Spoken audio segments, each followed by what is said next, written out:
Hi అండి. ఇవాళ మొన్న చేపల పులుసు పెట్టా కదా, ఆ చేపల పులుసు పెట్టినాక 4 ముక్కలు తీసాను. ఆ 4 ముక్కలు ఇవాళ ఫ్రై చేస్తున్నాను అనమాట.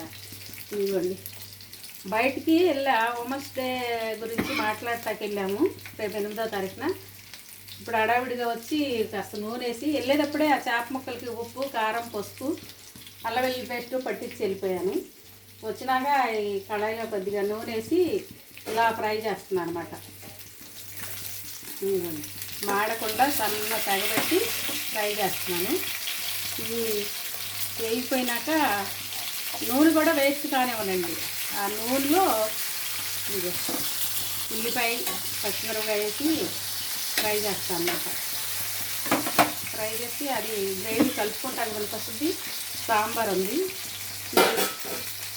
కొంచెం పొడి మసాలా కూడా వేసేస్తాను అన్నమాట.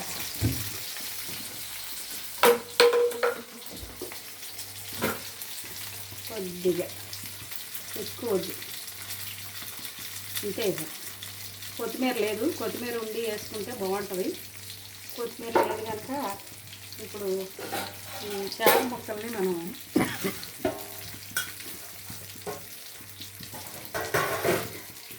ఫ్రై అయిపోయింది, వీటిని మనం తీద్దాం.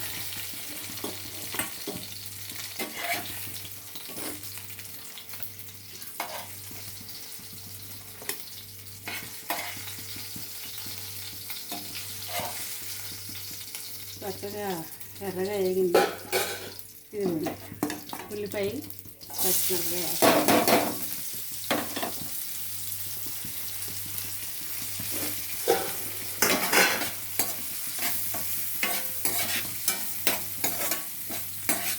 అంతేనండి. నూనె వేస్ట్ కాకుండా ఇలా వేసుకుంటే ఇది అన్నంలోకి కలుపుకోవడానికి పనికి వస్తుంది. ఇంకా ఎలాగో సాంబార్ ఉంది, సాంబారు, అది చేపల ఫ్రై, గ్రేవీ, కరివేపాకు దాంట్లో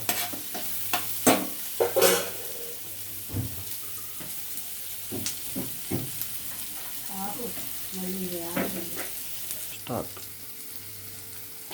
కొద్దిగా ఈ ఉల్లిపాయలు సరిపడా ఉప్పు,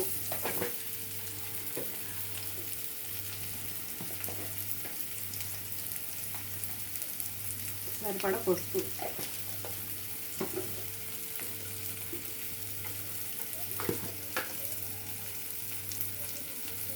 కారం,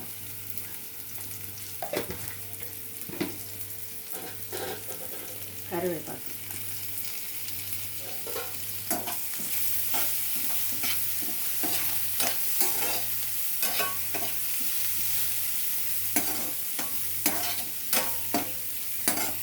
ఇది మధ్యలోకి అన్నం పెట్టేసుకోవాలి.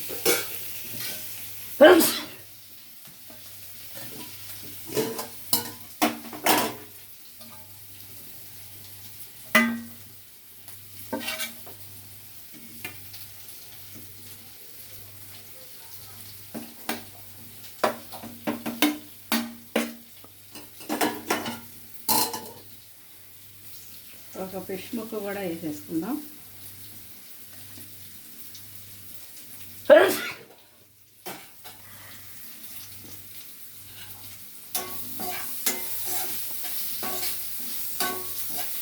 దీంట్లో చిటికెడు అల్లం వెల్లుల్లి పేస్ట్ కూడా, ఉల్లిపాయలతో పాటు వేస్తాను.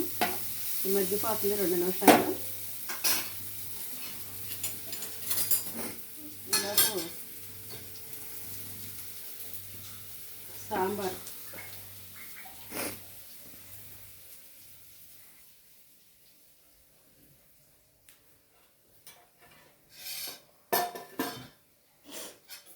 ఈ సాంబారు ఇలా కొంచెం వేసుకొని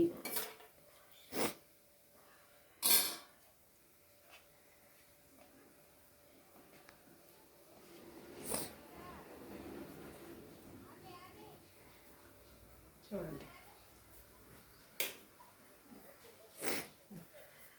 సాంబార్ అన్నం చాలా బాగుంది సాంబారు. ఇప్పుడు చేప టేస్ట్ చేద్దాం. చాలా బాగుందండి, మీరు కూడా ట్రై చేయండి. సాంబారు, చేపల ఫ్రై.